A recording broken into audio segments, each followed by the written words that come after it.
Yeah, the trend nowadays is to go out and have a good time with your friends whilst eating kosher food. That trend is even more enhanced when you find a place who is providing a certain kind of food, also providing a certain kind of alcoholic drinks to really have that kind of evening.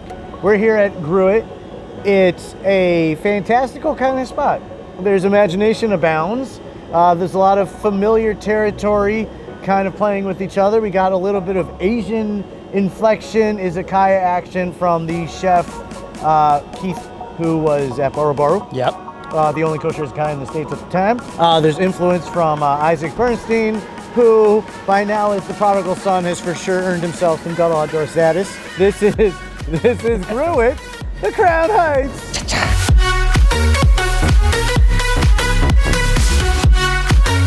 These are all mine.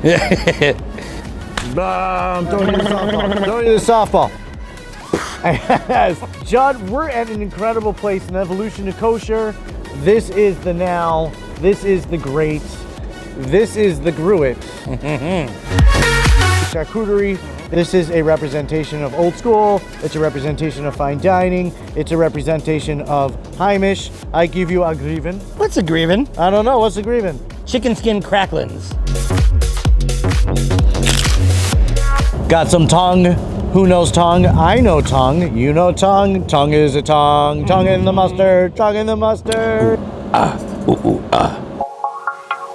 This is a bao bun. This is our squishy fluffy. This is what I think we should expect and could expect for this kind of drink and fine dining action. Star of the show is the bao bun. The vehicle it's in, and they've given it like a bagel-y feel. Poppy seeds. And it's given it a little bit of a sideways twist to say this is not only is this, you know, an Asian bao bun, but it's an Asian bao bun playing in a kosher backyard. Yeah. In a Jewish backyard. Bacon wrap date was spicy with chorizo with other things going on. We've seen it a lot. You have the sweet, and then you have the crunchy, and you have a little bit of spicy, and you have a lot of the things that need to compete. And they all cannot be bigger than the other. That is a creamy, beautiful texture. I'm not sure what I just ate. They've taken this date and somehow they've cooked it in a certain way that it retained a certain exterior sweet. And then there's like creamy, parsnippy, kind of like vanilla-y potato almost. Woo. Then like a little vinegar or something. It is delightful. Duck mousse, whipped mousse, liver. When it's done in a whipped fancy style, it's not familiar to the kosher palate because this is really a preparation that exists outside of kosher. Kosher, there's a broil and a chop, and so to be able to re-achieve this consistency takes a lot of work. It's all the flavors of the duck with all the flavors of the fruit with a touch of iron to make it a savory dish, not a sweet dish. And the bread is, you should also get a shout out because it's incredible. This is a big giant dog. We got our classic New York red onions, got our pickle, got the mustard, having a good time. It's an excellently made sausage, right? And it appears to just, all right, I'm drinking, I'm gonna get a sausage. And then all of a sudden you take a bite and you realize, oh man, I am playing a different ball game here.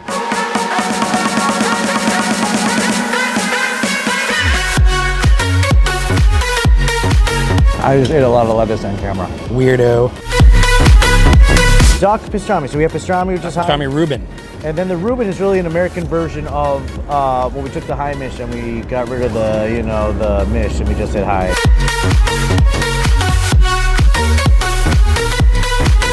It's that umami you want to find in tomato. You got crunchy mustard seeds on top, and then you have a beautiful duck that is so tender and just has such a light texture about it with a great green spicy crunch in the end. Always remember your cornerstones. Cornichons. Cornichon. Kasha varnishkas. What is this? Buckwheat. Adorable. It's earthy, it's toasty, it's almost gonna be sweet from the What's the bottom? Parsnip. It's a parsnip puree. Yeah. That scares me. Oh, enjoy it. It is so much earthy going on. You have wild mushrooms, that's a level of earth. There's a toasty and a nutty that's part of the kasha. That's a level of earth, right? Then you have that beautiful texture on the pasta. There's a crisp fried onion in there that is just blowing the spot up. Oh, it's my jam. I'm a farfel gangster too, by the way. From the world of where beer comes, there's something called a Wiener Schnitzel, which is usually a pounded and deep fried piece of pork. Kosher version of this, giant cutlet. It's made of chicken. That's 2 sandwiches on your face's worth. The fun part to me is you need to taste the greens on top. Why? I'm gonna eat the greens because a lemon is part of this whole jam. It's not a hot piece of fried schnitzel, it's a hot piece of beautifully crafted, what they're calling Wiener Schnitzel. It's the giant, and it's hot, and it's crispy, and it's thin, and it's tender, and it's moist. That's a lot of props in a dish like that. That ain't no playing around. Bavarian beers demand Bavarian pretzels. The guys playing with the dough here, they got a jam, they know what they're doing. They also have a, what's it, whitefish? Whitefish. This is that Heimish showing up. There's even a herring on the menu. And that old school bubby pickled onion. If bacon is to pork, whitefish is to, you know, like a Jewish kind of fish bacon. Oh my God. All right? Yeah. It's that smoky, salty, and then the capers add a little extra crunch and salt.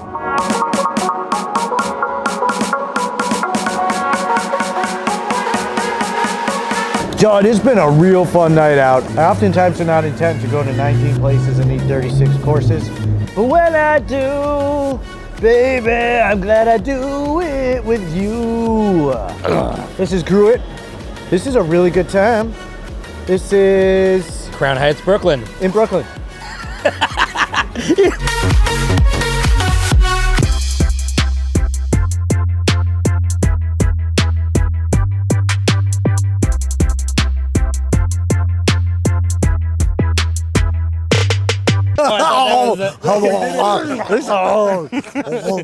Oh,